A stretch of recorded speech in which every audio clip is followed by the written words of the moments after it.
Welcome to my YouTube channel DMCM IAS। तो dear student, ये है आराम मनोलय अवध सीरीज, जो है भूगोल सेकेंड सेमेस्टर का वैकल्पिक विषय आपदा प्रबंधन। तो जिनका ये वैकल्पिक विषय होगा उनके लिए तो फायदेमंद ही है ही।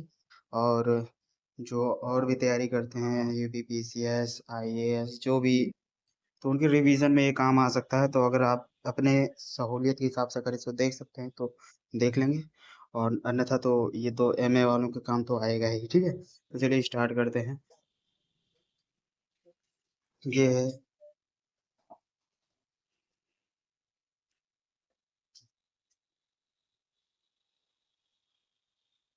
इंग्लिश में इसका सिलेबस, और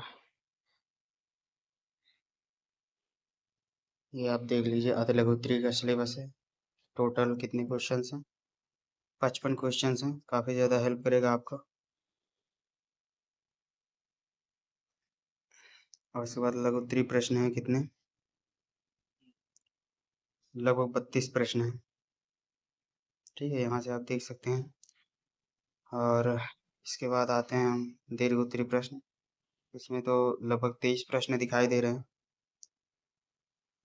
और चलिए नेक्स्ट पेज पे चलते हैं।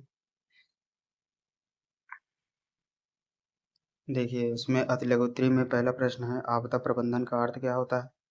ठीक है, आपदा की रोकथाम तथा हानि को कम करने के प्रयास, आपदा से निपटने की तैयारी, बचाव, राहत, पुनर्वास से सम्मिलित एवं नियोजित उपायों को आपदा प्रबंधन कहते हैं। ठीक है, तो ऐसे सारे प्रश्न हैं। ठोस अपशिष्ट प्रबंधन क्या है?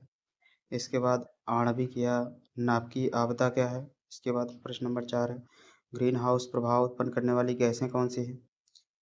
फिर है प्रश्न नंबर 5, भूमंडलीय ऊष्मन का प्रभाव बताइए।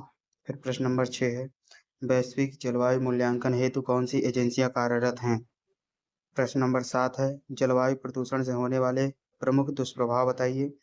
इसके बाद BOD, बायोलॉजिकल ऑक्सीजन डिमांड, से क्या अभिप्राय है? ठीक है, आइए नेक्स्ट पेज पे चलते हैं। प्रश्न नंबर 9 है,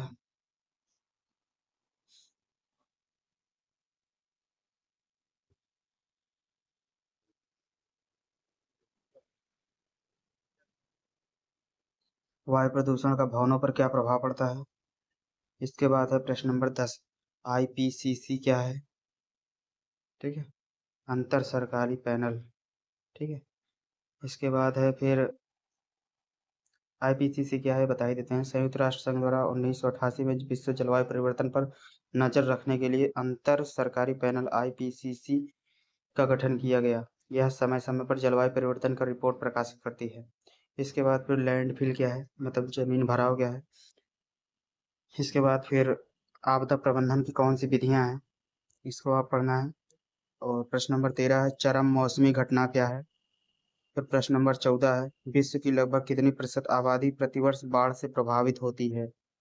फिर प्रश्न नंबर 15, भारत में गरीबी का एक बड़ा कारण कौन सा है? इसको आप पढ़ लेंगे।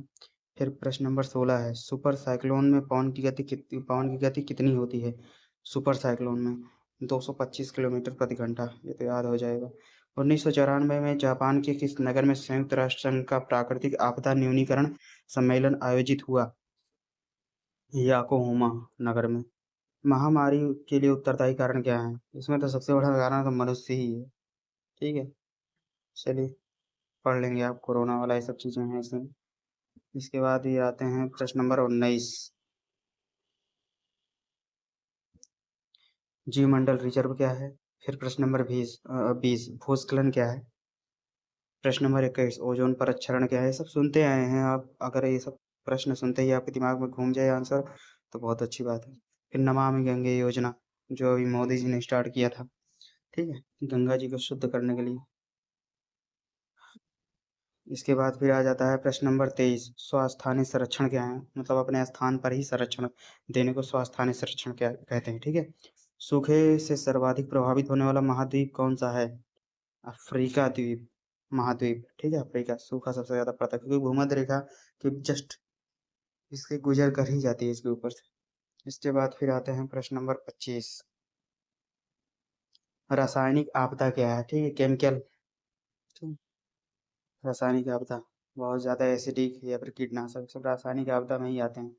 इसके बाद जलवायु परिवर्तन को परिभाषित कीजिए। ठीक है, जलवायु परिवर्तन, जलवायु और मौसम, मौसम जो है क्षणिक परिवर्तन होता है, तापमान, दाब, वायु, ठीक है, वायु में, और ये क्या कहते हैं, जलवायु जो है दीर्घकालिक परिवर्तन। और सूखा आपदा क्या है? प्रश्न नंबर 27। इसके बाद प्रश्न नंबर 28, आपदा प्रबंधन के उद्देश्य बताइए। सब कुछ सुरक्षित रखना, बचाव करना, ठीक है। प्रश्न number 29, world health organization WHO क्या है? इसके बारे में पढ़ लेंगे आप। 22 जुलाई 1946 को स्थापित हुई। इसका मुख्यालय जेनेवा स्विट्जरलैंड में है, ठीक है। इसके बाद है प्रश्न नंबर 30, वायुमंडलीय आर्द्रता क्या है? जो अभी थोड़ा बहुत आर्द्रता है, नमी जो महसूस होती है वायु में, वही है। इसके बाद फिर प्रदूषक किसे कहते हैं? जो प्रदूषण फैलाते हैं वही प्रदूषक कहलाते हैं। अब अभिघटनीय प्रदूषक क्या है? प्रश्न नंबर 32। प्रश्न नंबर 33, रेंगती हुई मौत क्या है? ठीक है, रेंगती हुई मौत, उपजाऊ मृदा के अभाव में कृषि उत्पादन में कमी आती है एवं खाद्यान्न संकट उत्पन्न होता है। इन्हीं दुष्परिणामों के कारण मृदा अपरदन को रेंगती हुई मौत कहा जाता है। ठीक है, मृदा अपरदन, जब मिट्टी इधर से उधर चली जाती है नदियों के द्वारा, उपजाऊपन कम हो जाता है, अच्छी मिट्टी यहाँ से उधर चली जाती है उधर, तो फिर उसे रेंगती हुई मृदा मतलब मौत कहते हैं। ठीक है, आपदा प्रबंधन के घटक बताइए। आपदा प्रबंधन के घटक क्या है? समन, तत्परता, प्रतिक्रिया, पुनर्प्राप्ति। इसके बाद प्रश्न नंबर 35, आपदा के प्रकार बताइए। फिर आपदा के प्रकार क्या है? प्राकृतिक आपदा और मानव निर्मित आपदा। इसके बाद प्रश्न नंबर 36, पारिस्थितिक पिरामिड क्या है? इसको आप पढ़ लेंगे। 3 प्रकार के पिरामिड होते हैं, जैव भार का पिरामिड, ऊर्जा का पिरामिड और संख्या का पिरामिड, ठीक है। इसके बाद फिर जैव भू रासायनिक चक्र क्या है? इसके बारे में पढ़ लेंगे आप। फिर प्रश्न नंबर 38 है, सूखा प्रबंधन क्या है? फिर प्रश्न नंबर 39 है, परम चक्रवात क्या है? जो दो पशु है, सुपर साइक्लोन, ठीक है, उसी तरह है, 225 किलोमीटर प्रति घंटा। इसके बाद है फिर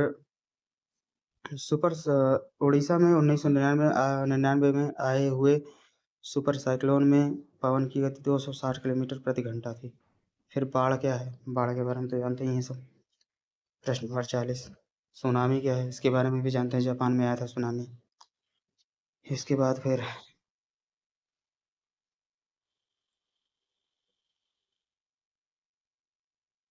प्रश्न नंबर 42, मरुस्थलीकरण से आप क्या समझते हैं?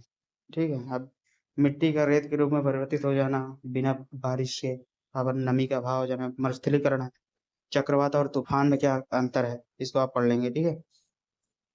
चक्रवात में होता है कि चारों तरफ से गोल गोल हवाएं घूमती हैं, अंदर केंद्र की तरफ निम्न दाब होता है, बाहर की तरफ उच्च दाब होता है चारों ओर से, तो चक्रवात आता है। तूफान क्या है? एक ही दिशा में जो बहती हवाएं हैं, काफी तेज। अति पशुचारण क्या है? इसके बारे में पढ़ लेंगे। कचरा प्रबंधन क्या है? इलेक्ट्रॉनिक जो डिवाइसेस होती है खराब होने फेंक देना। इसके बाद फिर प्रश्न नंबर 46, IPCC की छठी रिपोर्ट के प्रमुख तथ्य बताइए। इसको आप पढ़ लेंगे। इसके बाद प्रश्न नंबर 47 है, राष्ट्रीय आपदा प्रबंधन प्राधिकरण के कार्य बताइए। इसको पढ़ लेंगे। प्रश्न नंबर 48 है, सुभेद्यता क्या है? सुभेद्यता, सुभेद्यता के लिए अंग्रेजी शब्द वर्नरेबिलिटी मतलब असुरक्षा, ठीक है, सुभेद्यता मतलब असुरक्षा। वर्नेबल जो कहते हैं वर्नरेबल, वर्नरेबल, वर्नरेबल सॉरी, ठीक है, वर्नरेबल मूलतः लैटिन भाषा के वर्नरेबिलिस से लिया गया है, जिसका अर्थ होता है चोट पहुंचाना या हानि पहुंचाना, असुरक्षा, ठीक है, सुरक्षा की भावना। इसके बाद है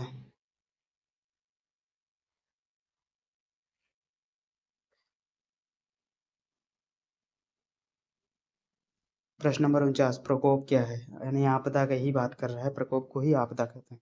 इसके बाद प्रश्न नंबर 50 है, सूखे से सर्वाधिक प्रभावित रहने वाला महाद्वीप कौन सा है? अफ्रीका महाद्वीप, फिर से वही आ गया। सुपर साइक्लोन में पवन की गति कितनी थी? वही सब है, बार बार आ रहा है, 225 किलोमीटर प्रति घंटा से अधिक हो तो सुपर साइक्लोन गिना जाता है। और उड़ीसा में 1999 में दो जो आया था सुपर साइक्लोन, 260 किलोमीटर प्रति घंटा थी उसकी रफ्तार, देखो कितना तेज था।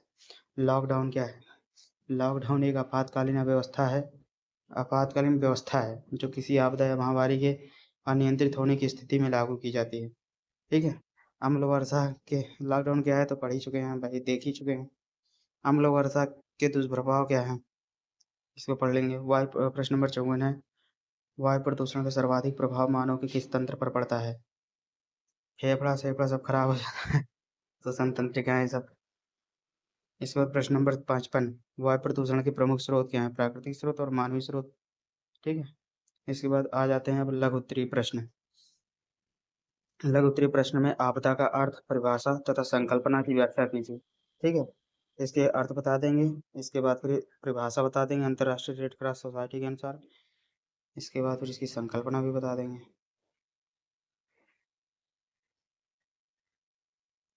इसके बाद प्रश्न नंबर 2, वैश्विक ऊष्मन से आप क्या समझते हैं? यानी ग्रीन हाउस इफेक्ट के बारे में पूछ रहा है, ठीक है? हरितगृह प्रभाव, ग्लेशियर पिघलने लगते हैं, समुद्र का जलस्तर बढ़ जाता है, इसके प्रभाव को बताइए। इसके बाद प्रश्न नंबर 3 है, रासायनिक आपदाओं को प्रभाव को बताइए, ठीक है? इसके बाद प्रश्न नंबर 4 है, भारत के प्राणी भौगोलिक प्रदेश की व्याख्या कीजिए, इसको आप बता देंगे।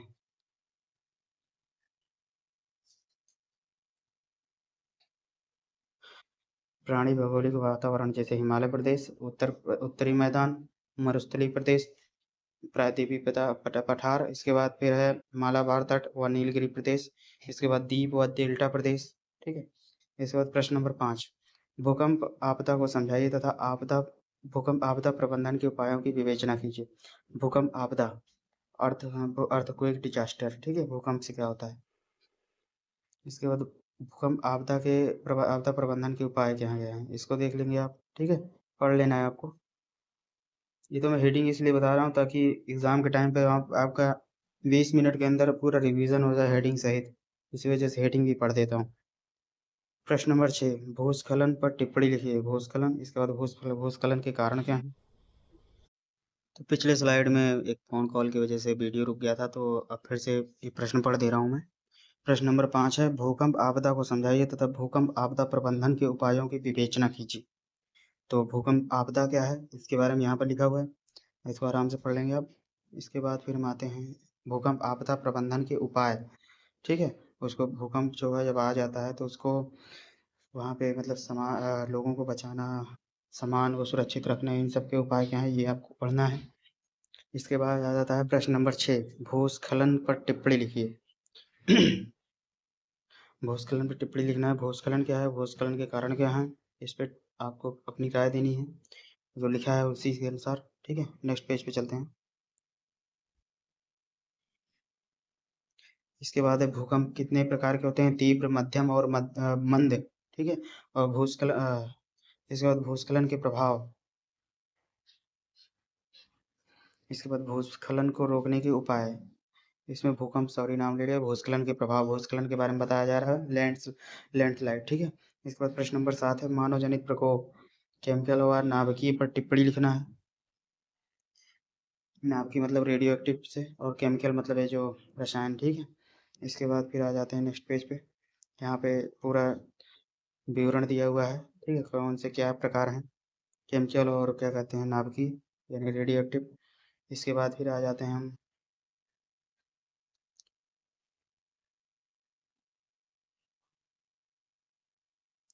प्रश्न नंबर 8, आपदा एक ऐसी घटना है जो अधिकतर अचानक एवं अप्रत्याशित रूप से घटित होती है, स्पष्ट कीजिए। हाँ भाई, आपदा होती ही है जो अचानक से हो जाती है, ठीक है?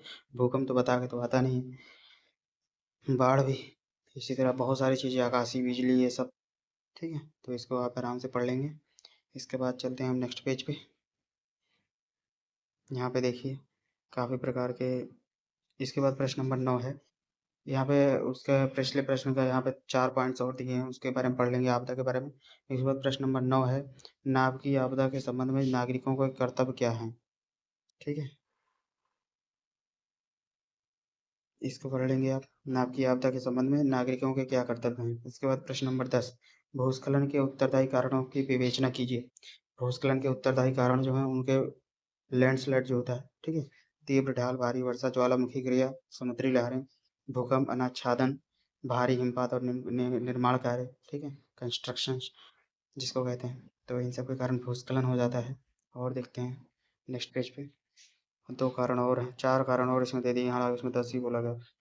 खनन, वन अपरोपण यानी वन को काटना, ठीक है? बांधों का निर्माण और नगरीकरण, इसके बाद प्रश्न नंबर 11 है, आईपीसीसी की छठी रिपोर्ट के प्रमुख तथ्य क्या हैं? इनको आप पढ़ के आप अपना बता देंगे, ठीक है। इसके बाद फिर आ जाता है प्रश्न नंबर 12, अम्ल वर्षा के प्रभावित क्षेत्र को बताते हुए अम्ल वर्षा के दुष्प्रभाव को बताइए। इसको आप बता देंगे, अम्ल वर्षा से प्रभावित क्षेत्र, इसमें हेडिंग है। देखिए किस तरह चित्र है, आपको इतना बढ़िया से नहीं बनाना है, लेकिन आपको बना देना है, नाम ही लिख देंगे इसे कोष्ठक में बना के, तो हो जाएगा काम।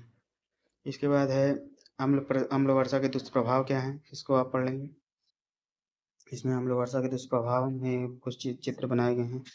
भारतीय उपमहाद्वीप पर बढ़ता अम्ल वर्षा का खतरा, देखिए, ठीक है, इसके बारे में पढ़ लेंगे आप इसमें। उसके बाद नेक्स्ट पेज पे चलते हैं।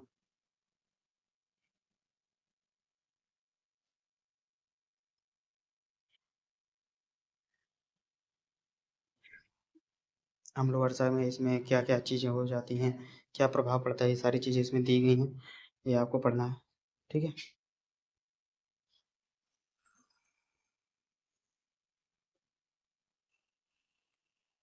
आप इसको आराम से पढ़ के इसके बाद फिर नेक्स्ट पेज पे चलते हैं।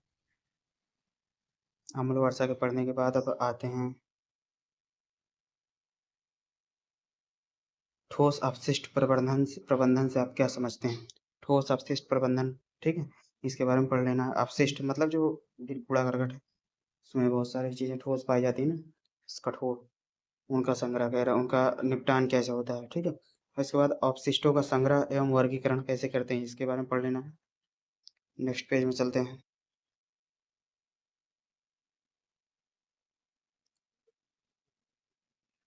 कचरा संग्रहण से पूर्व उसका वर्गीकरण निम्नानुसार किया जाना चाहिए, ये इसको पढ़ दे रहा हूँ मैं। जैव निम्नीकरण योग्य अपशिष्ट, मतलब जिनका बायोडिग्रेडेबल कर किया जा सके, ठीक है। इसके बाद गैर निम्नीकरण योग्य अपशिष्ट और घरेलू खतरनाक अपशिष्ट है। इसके बाद प्रश्न नंबर 14 है, आपदा प्रबंधन से आप क्या समझते हैं? इसमें रोकथाम, निम्नीकरण तथा तैयारी की समीक्षा कीजिए। इसके बारे में आप पढ़ लेंगे, बहुत छोटा सा क्वेश्चन है, रोकथाम और निम्नीकरण और तैयारी। इसके बाद प्रश्न नंबर 15 है, आपदा के वर्गीकरण को बताते हुए प्राकृतिक आपदाओं की समीक्षा कीजिए। इसको आप पढ़ के पढ़ लेंगे, ठीक है। प्राकृतिक आपदाएं कैसे आती हैं, भूगर्भीय के विवर्तनिक आपदा कैसे आती है, इसके बाद वायुमंडलीय जलवायु संबंधी आपदाएं, पृथ्वीतर आपदाएं, मतलब जो आकाशीय पिंड, पृथ्वीतर मतलब पृथ्वी से इतर, ठीक है, जो आकाशीय उल्का पिंड आते हैं, जैविक आपदाएं होती हैं, यही सब है। इसके बाद फिर प्रश्न नंबर 16, ठोस अपशिष्टों के प्रकार एवं स्रोत बताइए। औद्योगिक ठोस अपशिष्ट है और घरेलू व नगर पालिका ठोस अपशिष्ट है, ठीक है, ये हेडिंग याद रख लेंगे। इसके बाद प्रश्न नंबर 17 है, मानव जनित आपदाएं क्या हैं? इसके बाद रासायनिक आपदाओं के कारण क्या बताइए, ठीक है, ये सब चीजें हैं। सबसे ज्यादा तो जनसंख्या वृद्धि सबका कारण है, और मानव के कार्य, ठीक है, अनुचित कार्य, ये सब चीजें जो है आपदाएं लाती हैं ज्यादा, इसको याद रख लेंगे। इसके बाद नेक्स्ट पेज पे चलते हैं।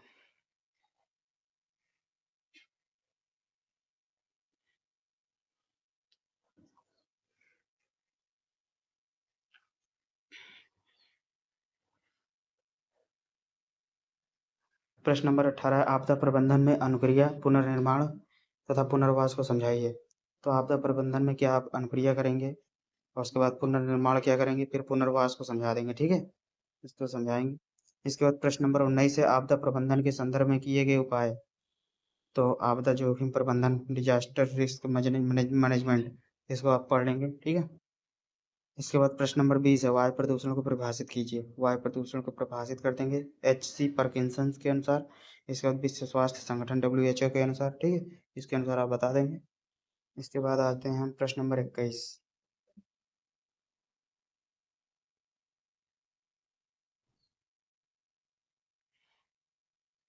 चलिए, पेज थोड़ा शॉर्ट है लेकिन फिर भी आपको दिख जाएगा।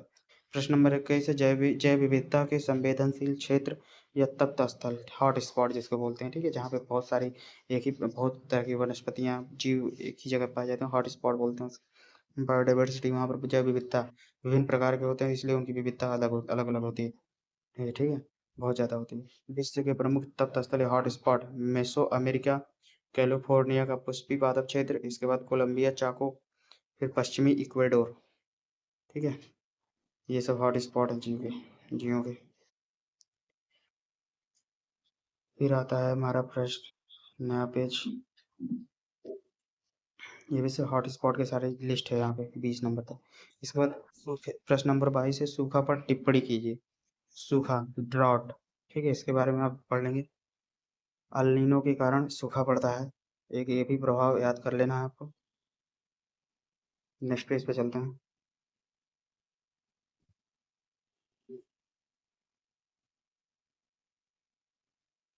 इसके बाद प्रश्न नंबर 23, चक्रवात आपदा प्रबंधन की संक्षेप में विवेचना कीजिए।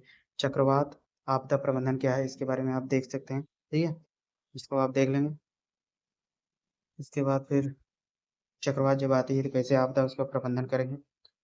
इसके बाद प्रश्न नंबर 24 है, बाढ़ पर संक्षिप्त टिप्पणी लिखिए। बाढ़ क्या होती है, ठीक है। अब बाढ़ क्या होती है, इसका कारण आप लिख सकते हैं, जब ग्रीन हाउस इफेक्ट पड़ेगा, समुद्र का जल स्तर बढ़ेगा, तो बाढ़, समुद्र में बाढ़ आएगी, जिससे समुद्री तट पे जो जो के तट पे स्थित देश हैं या फिर वो सब जलमग्न हो जाएंगे। इसके बाद कैसे होता है बाढ़, इसके बारे में आप यहाँ पर, यही दोनों पेज एक ही था क्या, ठीक है, शायद यही पेज दोबारा खींचा गया, मतलब फोटो खींच उठा, ठीक है। सूखे पर टिप्पणी लिख लेना है।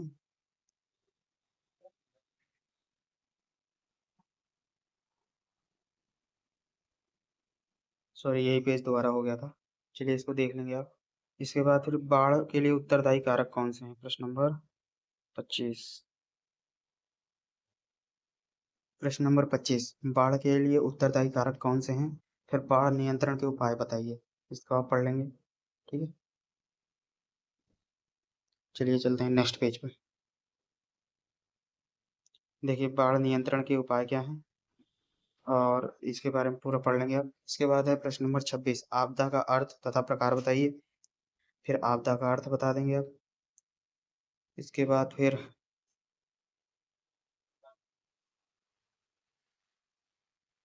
आपदाओं के प्रकार कैसे हैं, ये सब पूरा लिस्ट है, इसके बारे में आप पढ़ लेंगे, ठीक है। आपदा के प्रकार, बाढ़, चक्रवात, बवंडर, तूफान, ओलावृष्टि। इसके बाद बादल का फटना, ऊष्म लहर और शीतलहर, सूखा, हिमस्खलन, समुद्री कटाव, गर्जन एवं आकाशीय बिजली, सुनामी, ठीक है। ये सब जलवायु, जल और जलवायु संबंधित आपदाएं थी। इसके बाद भौगोलिक आपदाएं हैं, भूस्खलन एवं कीचड़ धंसना, भूकंप, बांध फटना या टूटना। इसके बाद रासायनिक या औद्योगिक, परमाणुविक आपदाएं, रासायनिक और ठीक है, औद्योगिक आपदाएं। अब इसमें एक है दुर्घटना संबंधित आपदाएं, दावानल, फॉरेस्ट फायर्स, मतलब दावानल बोलते हैं इसको, जंगल में आग, शहरी आग, खदान में आग, तेल रिसाव, बड़ी इमारतों का ढहना, क्रमवार बम विस्फोट, पर्व संबंधित आपदाएं, विद्युत संबंधित आपदाएं, आग, नाव पलटना या नौका डूबना, ग्रामीण क्षेत्रों में आग। इसके बाद जैविक आपदाएं, जैविक खतरे, महामारी, कीटों का हमला, मवेशी महामारी, विषाक्त भोजन, ये सब आपदाएं हैं, ठीक है, प्रकार थे। इसके बाद फिर आते हैं मृदा प्रदूषण से क्या प्रभाव होते हैं। मृदा प्रदूषण, मृदा प्रदूषण हो जाए तो फसलें ही नहीं पैदा होंगी तो फिर खाओगे क्या, ठीक है, ये तो सबसे इम्पोर्टेंट प्रभाव है। चलिए नेक्स्ट पेज पे चलते हैं।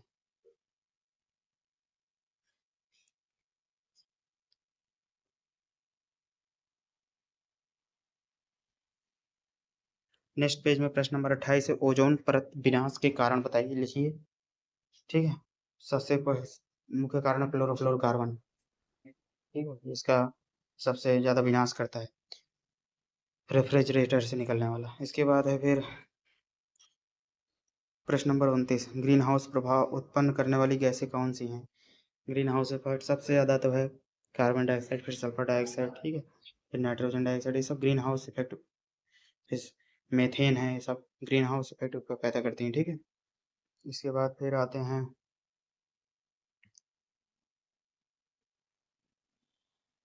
नाइट्रस, कार्बन डाइऑक्साइड है, मीथेन है, नाइट्रस ऑक्साइड, क्लोरोफ्लोरोकार्बन है, ठीक है। इसके बाद आईपीसीसी आकलन रिपोर्ट बताइए। आईपीसीसी आकलन रिपोर्ट आप इसको पढ़ लेंगे, फिलहाल इसको पढ़ ही देता हूँ मैं। प्रत्येक कुछ वर्षों में लगभग 7 वर्ष की आईपीसीसी रिपोर्ट मूल्यांकन तैयार करता है, जो पृथ्वी की जलवायु की स्थिति का सबसे व्यापक वैज्ञानिक मूल्यांकन। अब तक 5 मूल्यांकन रिपोर्ट तैयार की गई है। पहली वर्ष 1990 में जारी की गई, 5वीं मूल्यांकन रिपोर्ट 2014 में पेरिस में जलवायु परिवर्तन के लिए जारी की गई थी। वैज्ञानिकों के 3 कार्य समूहों का मूल्यांकन रिपोर्ट, कार्यकारी समूह 1, जलवायु परिवर्तन के वैज्ञानिक आधार से संबंधित है। कार्यकारी 2 संभावित प्रभावों, कमजोरियों व अनुकूल मुद्दों को देखता है। कार्यकारी समूह 3 जलवायु परिवर्तन से निपटने के लिए किए जा सकने वाले कार्रवाइयों से संबंधित है। इसके बाद प्रश्न नंबर 31 जलवायु परिवर्तन का कृषि एवं मानव स्वास्थ्य पर क्या प्रभाव पड़ता है? ये आप देख सकते हैं, ठीक है।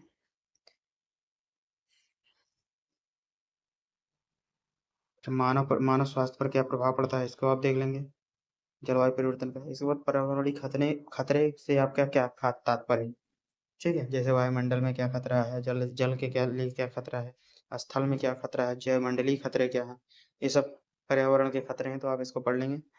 आते हैं अब दीर्घ उत्तरीय प्रश्न में, महामारी या आपदा क्या है? महामारी आपदा क्या है? महामारी के उत्तरदायी कारण क्या है? तो आप अभी कोरोना से ज़्यादा दिन उभरे हुए नहीं हुए, तो उसके बारे में आप इसमें लिख सकते हैं, ठीक है। अभी नया वेरिएंट आया है, एनएच ऐसे कुछ है, एजेड इसके बाद पॉइंट वन ऐसे कुछ है, लेकिन आप उसको नहीं याद ना, इसको इस पे ध्यान न दें। कोरोना से आप अपना पॉइंट बना के लिख सकते हैं, ठीक है। इसके बाद फिर महामारी के प्रकार क्या है, देखिए। स्थानिक रोग, फिर स्थानिक महामारी, फिर वैश्विक महामारी, इनके बारे में आप पढ़ लेंगे। फिर महामारी के उत्तरदायी कारक कारण क्या है, बैक्टीरिया है, वायरस हैं, ठीक है। और नेक्स्ट पेज में चलते हैं।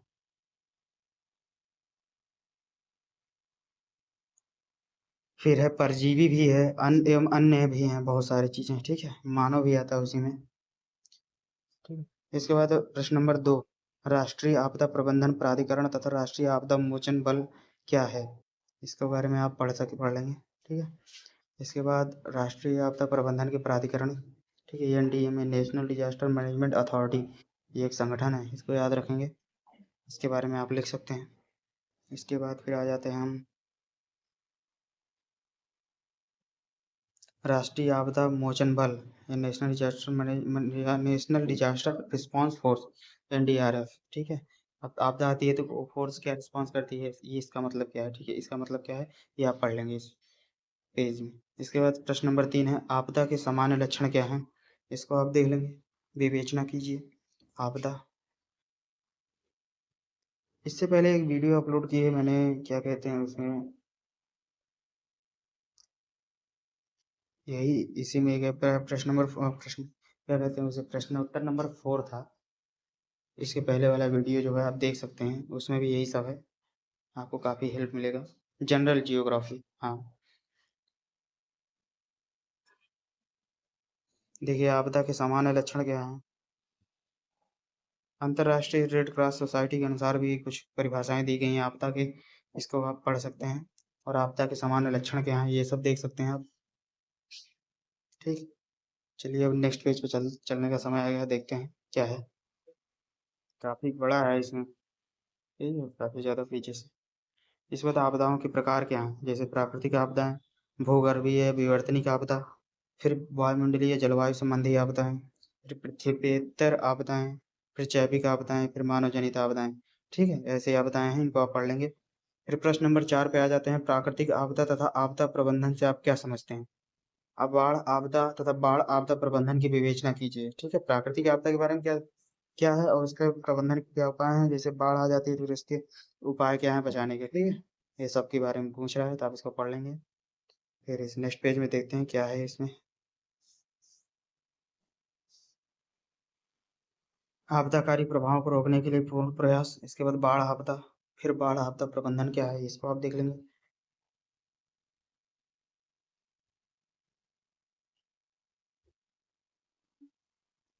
फिर है प्रश्न नंबर 5 रासायनिक आपदा के प्रभाव तथा नागरिकों के कर्तव्य बताइए। रासायनिक आपदा के प्रभाव तथा नागरिकों के कर्तव्य बताइए, इसको आप देख लेंगे। जैसे रासायनिक आपदा में जनहानि क्या होती है, ठीक है, काफी लोग मरते हैं। और रासायनिक आपदा में ये सब क्या है, देखते हैं क्या प्रभाव पड़ते हैं। विकलांगता आ जाती है, जैसे हिरोशिमा और नागासाकी में हुआ था ना परमाणु हमला, रासायनिक ही हमला ही है, ठीक है। अब ये विकलांगता आ जाती है, स्वास्थ्य पर दुष्प्रभाव होता है, वहाँ आनुवांशिक समस्याएं भी आ जाती हैं, पशु हानि भी होती है, सब मर जाते हैं। इसके बाद आते हैं हम, इसके बाद वनस्पत क्षति भी होती है। इसके बाद पर्यावरण प्रदूषण भी होता है, सब ये सब हिरोशिमा और नागासाकी वाला परमाणु हमला, संपत्ति की हानि भी होती है, जब जो जहाँ पे बम गिरता है वहाँ पे इतना बड़ा रिएक्शन होता है कि जमीन हमेशा कई सालों हजारों वर्षों तक वहाँ पर विकिरण रेडिएशन से प्रभावित रहती है। ठीक है, ये सब तो जानते ही हैं, आप पढ़ लेंगे। उसके बाद फिर इसके बाद रासायनिक आपदा से क्या प्रभाव पड़ा है, इसके देख देख लेते हैं। जन विस्थापन भी होता है, फिर वहां से लोग भागने लगते हैं इधर उधर। फिर नागरिकों के क्या कर्तव्य हैं, इसके बारे में आप जान सकते हैं। इसके बाद प्रश्न नंबर 6 है। प्रश्न नंबर 6 में क्या है, ठोस अपशिष्टों के दुष्प्रभाव एवं निस्तारण की विधियां बताइए। अगर लघु उत्तरीय आप ध्यान से अच्छे से पढ़ लेंगे तो दीर्घ उत्तरीय में कोई दिक्कत आने वाली नहीं है। इसके बाद ठोस अपशिष्टों के दुष्प्रभाव क्या होते हैं, इसके बारे में पढ़ लेंगे और देखते हैं इसमें क्या क्या होते हैं। ठोस अपशिष्टों, मानव स्वास्थ्य पर बुरा प्रभाव पड़ता है, जंतुओं पर भी पड़ता है, और पारिस्थितिकी तंत्र पर भी पड़ता है, और जलवायु परिवर्तन पर भी पड़ता है, और अर्थव्यवस्था पर भी पड़ता है। तो इसको आप देख लेंगे।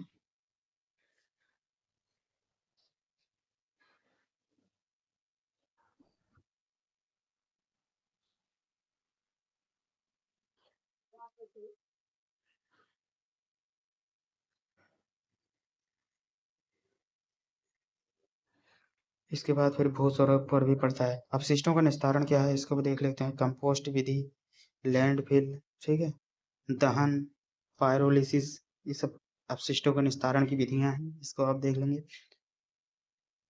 चलिए नेक्स्ट पेज में चलते हैं। इसका अगर देख नहीं पाएंगे तो फिर से एक बार देख लेंगे, ठीक है। निस्तारण की, अपशिष्टों के निस्तारण की विधियां। इसके बाद फिर आते हैं नेक्स्ट पेज पे। सुनामी की उत्पत्ति के बारे में विस्तृत विवेचना कीजिए। सुनामी की उत्पत्ति कैसे होती है, इसके बारे में अपना पढ़ लेंगे, ठीक है। टेक्टोनिक प्लेट में जब अस्थिरता आती है तब समुद्र का पानी ऊपर उड़ जाता है कई कई मीटर तक, तो वही है सुनामी, ठीक है। और स्थल की तरफ बढ़ता हुआ चला आता है, तो यही है सुनामी। सुनामी प्रभावित क्षेत्र 26 दिसंबर 2004।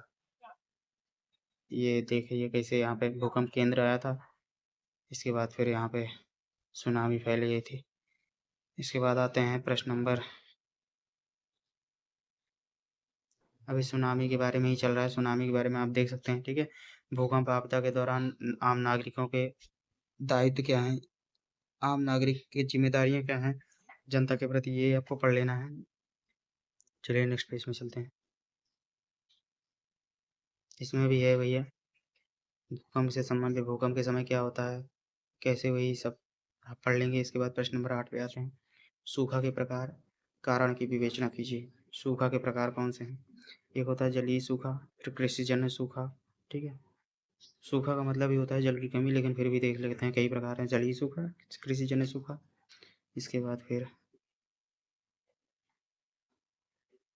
मौसमी सूखा, फिर पारिस्थितिकी सूखा, फिर सूखा के कारण क्या है, प्राकृतिक कारण है, एक मानवीय कारक है, ठीक है। दो ही तो कारण होते हैं, एक अल नीनो आता है जो प्राकृतिक कारण है। इसके बाद सूखा के प्रभाव क्या होते हैं, पेयजल संकट, पीने के पानी में कमी आ जाती है, संकट उत्पन्न हो जाता है। फिर जनहानि भी होती है, बहुत लोग मरते भी हैं। मवेशी हानि, पशु में मर जाते हैं। जनसंख्या पलायन कर जाती है, यहाँ एक जनसंख्या यहाँ से दूसरी जगह भागने लगती है।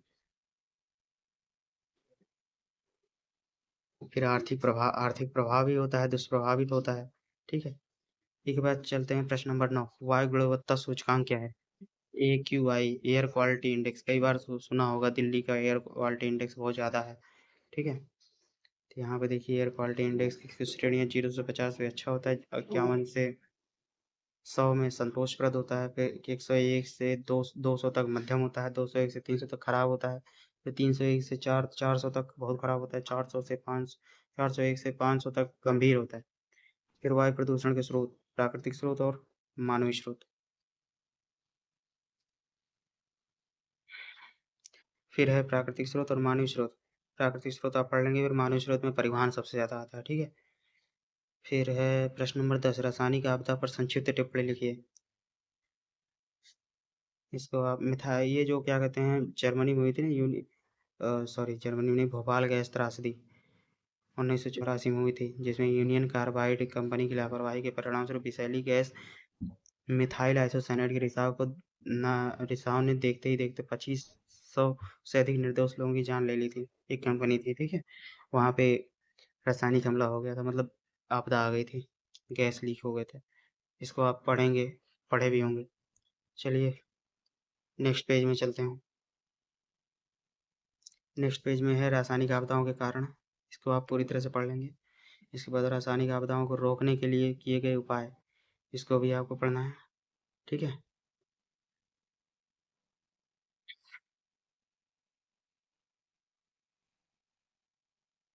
कई सारे नियम अपराध अधिनियम स्थापित किए गए थे, ये पढ़ लेना आपको। इसके बाद रासायनिक आपदाओं के दुष्प्रभाव क्या हैं, इसको पढ़ लेंगे आप। फिर है प्रश्न नंबर 11, आपदा प्रबंधन में भेद्यता की क्या भूमिका है? वर्नरेबिलिटी यानी हानि पहुंचाने की क्षमता, असुरक्षा को स्पष्ट कीजिए। आपदा में भेद्यता, सुभेद्यता, इसको बोलते हैं वर्नरेबिलिटी कहते हैं, असुरक्षा भी बोलते हैं, स्पष्ट कीजिए। इसके बाद फिर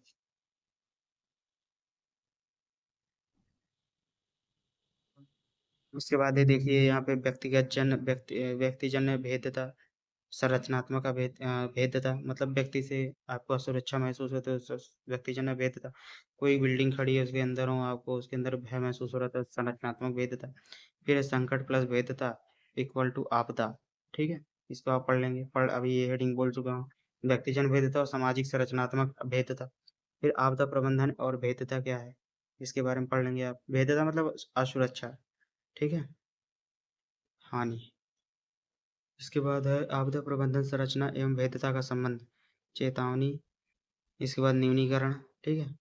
चेतावनी में क्या है, तैयारी होती है, रोकथाम होती है, न्यूनीकरण में अनुक्रिया और फिर पुनर्वास होता है, ठीक है? चेतावनी एवं भेद्यता क्या है, तैयारी एवं भेद्यता क्या है, इसके बाद फिर रोकथाम एवं भेद्यता क्या है, फिर न्यूनीकरण एवं भेद्यता क्या है, इसके बारे में पढ़ लेंगे आप, ठीक है? अब चलते हैं नेक्स्ट पेज पे।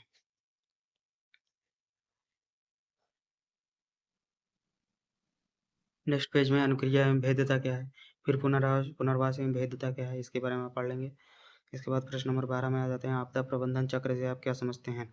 इसके मुख्य चरण बताइए। आपदा प्रबंधन चक्र, आपदा प्रबंधन चक्र से आप क्या समझते हैं, इसके प्रमुख चरण बताइए। इसके बारे में पढ़ते हैं नेक्स्ट पेज में क्या है, इसके बारे में पहले ऊपर से आप नीचे तक पढ़ लेंगे। उसके बाद आपदा प्रबंधन के चरण क्या है, ठीक है? अगर इसकी हेडिंग हुई तो मैं पढ़ दे रहा हूँ। हेडिंग तो कहीं दिख नहीं रही है, लेकिन फिर भी आप पेज को रोक करके आराम से पढ़ सकते हैं।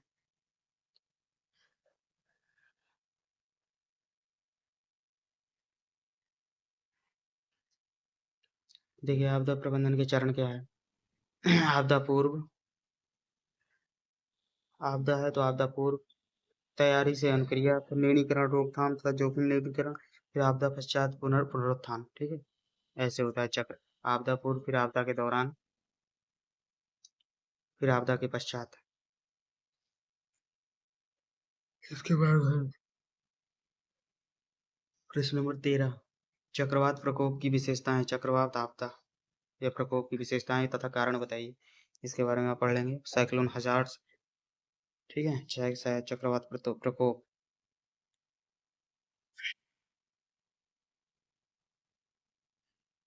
इसके बाद है फिर चक्रवातों की विशेषताएं एवं कारण, इसको अब इसके बारे में आप पढ़ लेंगे।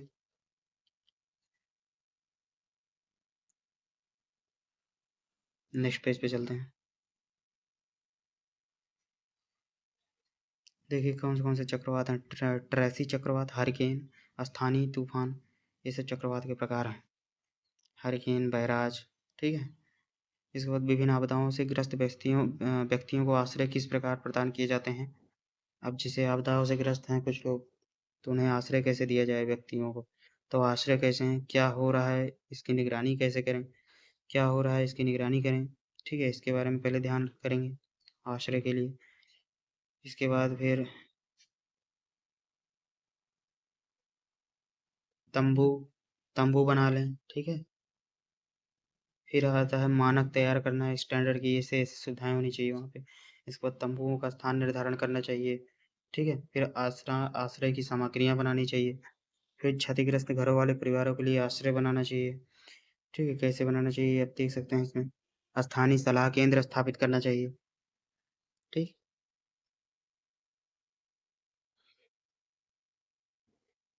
इसके बाद ट्रांजिशन आवास, अंतःकालीन आवास, ठीक है? इसके मतलब अब जैसे आपदा आई है तो कोई लोग अपने घर पे नहीं जा सकते, तो कुछ दिन के लिए कहीं तो रह सकते हैं ना, तो ट्रांजिशन आवास होता है। फिर मलबा होता है, उनका कैसे निपटान करना है। फिर आश्रय इकाइयाँ क्या हैं, ठीक है? जहाँ पे उनको शरण मिलती है, वो कहाँ-कहाँ, कैसे-कैसे होगी, इसके बारे में पढ़ लेंगे। फिर है प्रश्न नंबर 15, नर्मदा घाटी परियोजना पर संक्षिप्त टिप्पणी लिखिए। इसको अब इसके बारे में तो पक्का पढ़ लेंगे कि भाई ये तो आने वाला ही है, आएगा ही नर्मदा घाटी परियोजना, ठीक है? चाहे शॉर्ट में आ जाए, चाहे लॉन्ग, चाहे एक्स्ट्रा लॉन्ग, दीर्घोत्तरी में भी आ जाएगा ज़रूर। इसके बाद है नेक्स्ट पेज पे चलते हैं।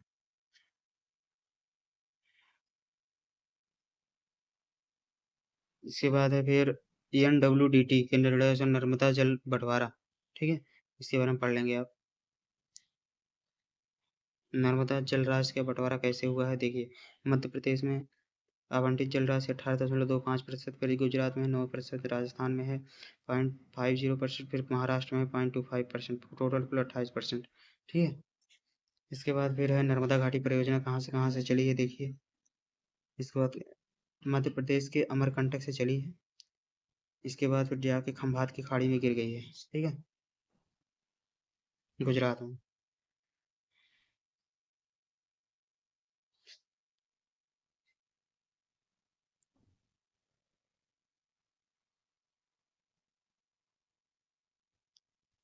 इसके बाद है फिर नर्मदा सागर परियोजना क्या है, इसके बारे में पढ़ लेंगे। फिर सरदार सरोवर परियोजना क्या है, इसके बारे में भी पढ़ना है आपको, ठीक।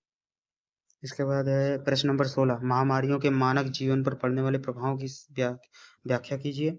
यानी उसके बाद फिर इनके निवारण के उपाय बताइए। मतलब महामारी से मानव जीवन पर क्या प्रभाव पड़ता है, ठीक है? जनहानि होती है, पहले तो यहाँ पर हेडिंग यही दी गई है।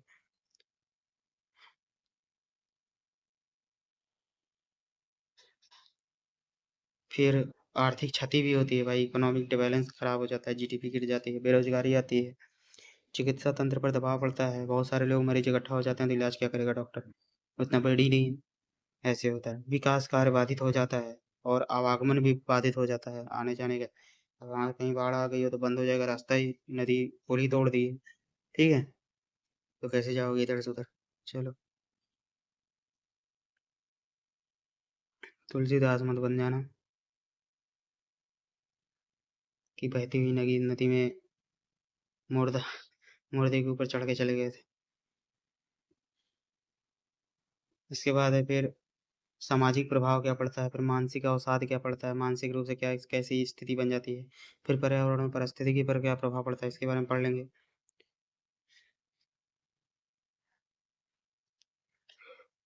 फिर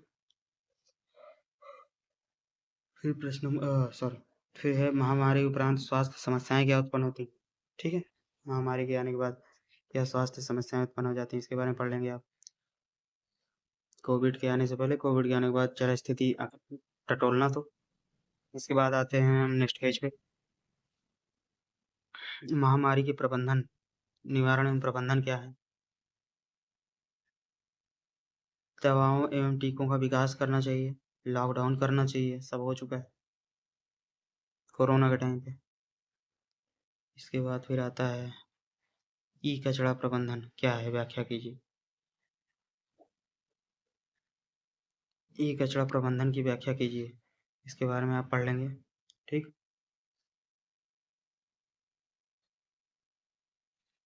ई कचरा प्रबंधन क्या है, इसके बारे में आप व्याख्या कर देंगे। इसके बाद चलते हैं नेक्स्ट पेज पे।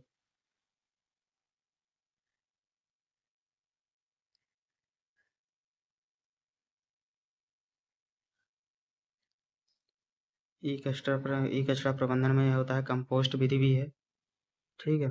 इसमें कंपोस्ट में होता है कि जैव निम्नीकरण योग्य अपशिष्टों को कंपोस्ट पिट में जमा करके खाद बनाई जाती है। लैंडफिल में क्या होता है, कुछ भी हो उसी में भर देते हैं।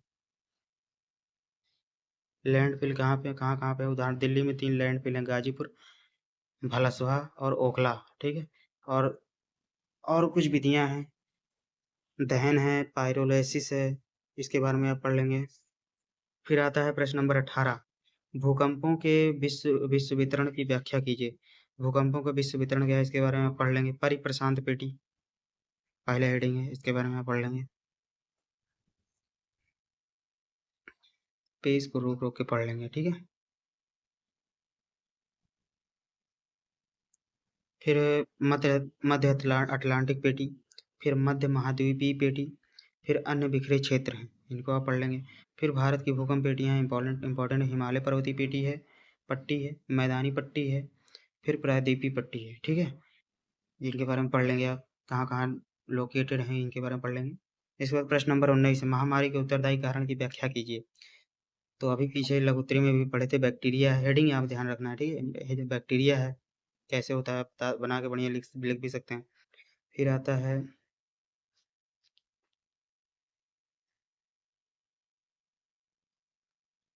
वायरस है, परजीवी है। फिर है प्रश्न नंबर 20, रेडियोधर्मी प्रदूषण को बताते हुए उसके नियंत्रण पर प्रकाश डालिए। रेडियोधर्मी प्रदूषण के बारे में आप क्या है, जैसे रेडियोधर्मी प्रदूषण हिरोशिमा नागासाकी, ये रेडियोधर्मी प्रदूषण है, ठीक है। जो वहाँ पे बम गिरा था रेडियोधर्मी पदार्थ ही था उसमें, इसके बारे में आप पढ़ लेंगे। परमाणु बम के बारे में बोल रहा है रेडियोधर्मी। इसके बाद है फिर रेडियोधर्मी प्रदूषण पर नियंत्रण कैसे करते हैं, इसके बारे में पढ़ लेंगे आप। फिर है प्रश्न नंबर 21, राजीव गांधी राष्ट्रीय जल मिशन क्या है, व्याख्या कीजिए। राजीव गांधी राष्ट्रीय जल मिशन, इसके बारे में आप पढ़ लेंगे। इसमें क्या क्या कार्यक्रम है, ग्रामीण सुरक्षित पेयजल आपूर्ति कार्यक्रम, ठीक है, ये कार्यक्रम था। नेक्स्ट पेज पे चलते हैं।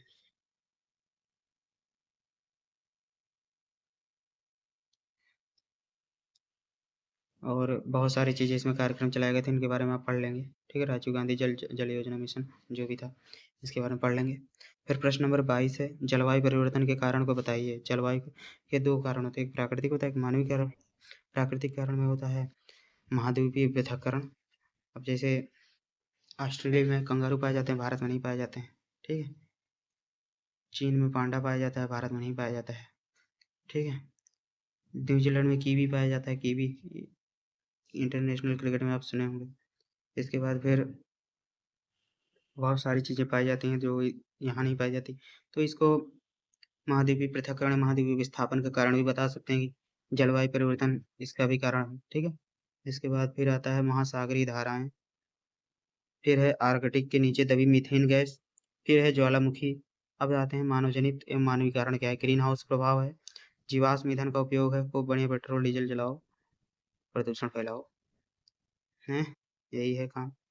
अब आते हैं लास्ट में प्रश्न नंबर 23, जोखिम तथा पर्यावरणीय सुभेद्यता या भेद्यता में अंतर को समझाइए, ठीक है। इसके अंतर आप पढ़ लेंगे आराम से, आपको समझ में भी आ जाएगा।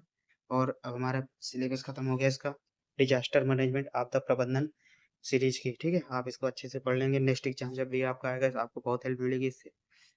चलिए मिलते हैं नेक्स्ट वीडियो में, जो भी आपके लायक होगा उसको आप देखेंगे। तब तक चैनल को सब्सक्राइब कर लेंगे, लाइक कर लेंगे, ठीक है। धन्यवाद।